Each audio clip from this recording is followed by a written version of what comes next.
सीताराम हनुमान सभी को। आज मैं आपको यक्षिणी के बारे में बताने जा रहा हूँ। यक्षिणियाँ अप्सरा की तुलना में कम सुंदर होती हैं और दूसरे स्थान पर आती हैं सुंदरता में।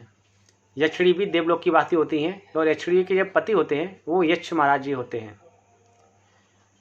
यक्षिणियों का जो निवास स्थान होता है वो पीपल का पेड़, बरगद, झरने, तालाब, जलाशय, इनके किनारे पर यक्षिणियाँ ज़्यादातर पाई जाती हैं। और अगर कोई साधक यक्षिणी को सिद्ध करता है तो वो साधक को वचन देती भी हैं और साधक से वचन लेती भी हैं।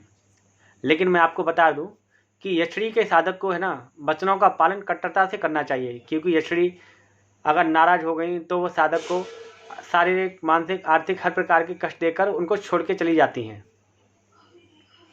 यक्षिणियों का जो भोग होता है ना, उनको जो भोग के रूप में पसंद है वो खीर, पूड़ी और अर्घ पसंद है। चंदन का अर्घ बोलते हैं जिसको, वो उनको पसंद है।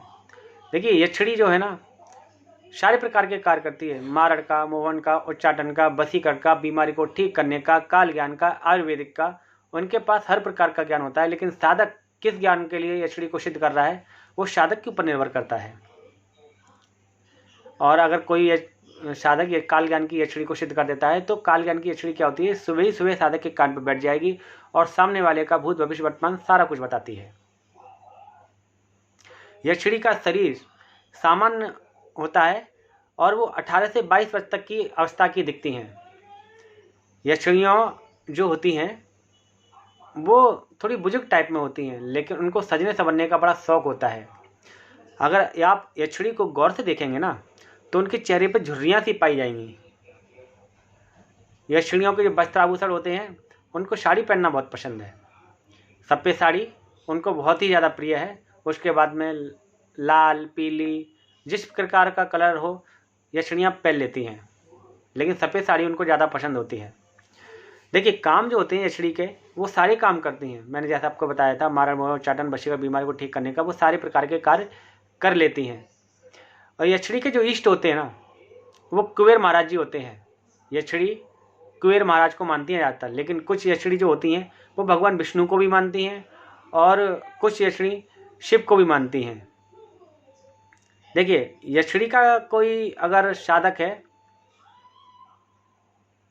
तो वो किस रूप में यक्षिणी को सिद्ध कर रहा है। यक्षिणियाँ 3 रूप में सिद्ध होती हैं, माँ के, प्रेमी के और पत्नी के रूप में। अब साधक किस रूप में उनको सिद्ध कर रहा है।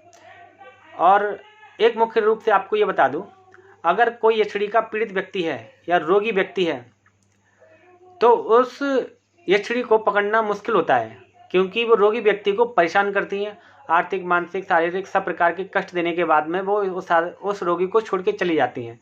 और जब देखती हैं कि रोगी फिर से सही हो गया तो पुनः वापस आकर फिर उसकी वही स्थिति करके फिर से चली जाती हैं। और ये आपको हर प्रकार के नुकसान पहुंचा सकती हैं यक्षिणी।